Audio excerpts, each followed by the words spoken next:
पर बसे एक छोटे से कस्बे में एक औरत रहती थी। उसका नाम था सविता। उम्र 30 के आसपास। चेहरे पर एक गहरी थकान, आंखों में बुझा हुआ सपना और होठों पर जबरन चिपकाई हुई मुस्कान। जो भी उसे देखता यही सोचता कि यह औरत जैसे जीवन की सारी जिम्मेदारियां अपने कंधों पर उठाए घूम रही है। सविता की शादी मात्र 17 साल की उम्र में कर दी गई थी। 12वीं पास होते ही पिता ने कहा, लड़की बड़ी हो रही है, ज्यादा पढ़ाई लिखाई से क्या होगा। अच्छा रिश्ता आया है, मना नहीं करना चाहिए। माँ चुप रही। लड़की की आंखों में बस पढ़ने की तड़प थी।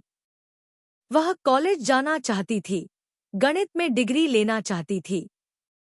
मगर उसके सपनों की किताब वहीं बंद कर दी गई। ससुराल पहुंची तो उसे लगा कि शायद जीवन बदल जाएगा। मगर वहां भी हालात अलग नहीं थे। पति सुरेश बेरोजगार था और जब भी घर आता शराब पीकर गाली गलौज करता। ससुराल वाले उसे कहते, औरत का धर्म है सेवा करना, पति जैसा भी हो भगवान मानो। सविता दिनरात रसोई में झोंकी जाती। खाना पकाना, कपड़े धोना, बूढ़े सास-ससुर की देखभाल और ऊपर से पति का अपमान, यह उसका रोज का जीवन बन गया। एक दिन जब वह मायके गई, उम्मीद थी कि माँ बाप थोड़ी राहत देंगे। मगर वहां भी हालात निराशाजनक थे। पिता ने उसे समझाया, बेटी, औरत का घर तो ससुराल ही होता है। मायके में ज्यादा दिन मत रहना, लोग बातें करेंगे। माँ ने भी कहा, सब औरतें सहती हैं, तू क्यों अलग है।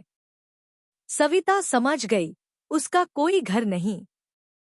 मायका भी बोझ समझता है और ससुराल तो कैदखाना है। सविता अक्सर सोचती, क्यों औरत की जिंदगी दूसरों के फैसलों से चलती है। क्यों उसके हिस्से में सिर्फ सहना लिखा है। जब मोहल्ले की औरतें उससे मिलती तो ताने कसती, अरे तेरे पति तो निकम्मे हैं, तुझे ही सब करना पड़ता होगा। कुछ हंसती, कुछ दया दिखाती, मगर कोई भी उसकी पीड़ा को सच में समझना नहीं चाहता था। वक्त बीता। एक बेटे और एक बेटी को उसने जन्म दिया। बच्चों की मुस्कान ही उसकी ताकत बन गई। मगर जिम्मेदारियां और बढ़ गईं। पति अब भी शराब में डूबा रहता और जब पैसा खत्म हो जाता तो सविता पर हाथ उठाता। पड़ोसी सुनते, मगर कोई बीच बचाव नहीं करता। समाज का यही नियम था, पति पत्नी का मामला है। एक रात बहुत मार खाने के बाद सविता रोते रोते बच्चों को सीने से लगाकर सोचने लगी, क्या औरत सिर्फ सहने के लिए पैदा होती है? क्या उसका कोई अधिकार नहीं? अगर मैं टूट गई तो इन बच्चों का क्या होगा? उस रात उसने तय किया, अब चुप नहीं रहेगी। अगले ही दिन उसने पास के स्कूल में नौकरी की तलाश शुरू की। पढ़ाई भले अधूरी रह गई थी, मगर उसकी लिखावट सुंदर थी और गणित में गहरी समझ थी।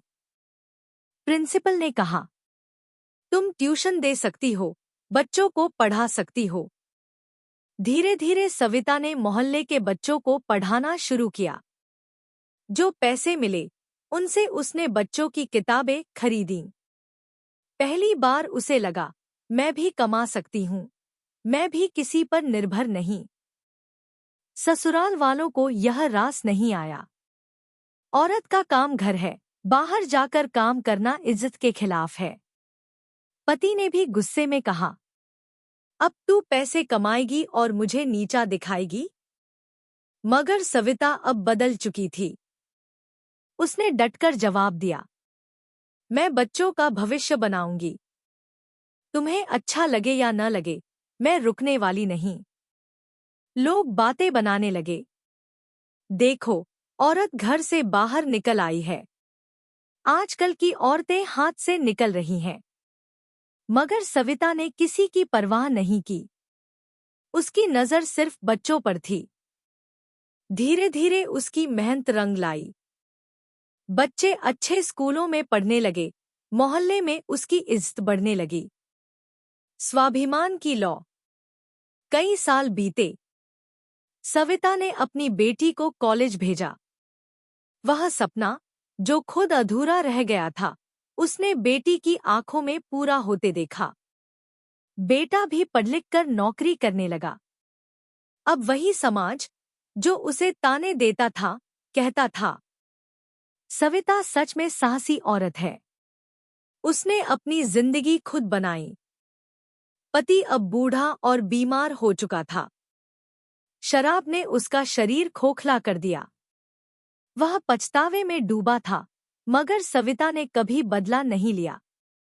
बस इतना कहा, जिंदगी ने मुझे सिखाया है कि औरत अगर चाहे तो राख से भी उठ सकती है। सविता की कहानी सिर्फ उसकी नहीं थी। यह हर उस औरत की कहानी थी जिसे परिवार और समाज दबाने की कोशिश करता है। लेकिन उसने दिखा दिया, औरत कमजोर नहीं होती, बस उसे अपनी ताकत पहचाननी होती है।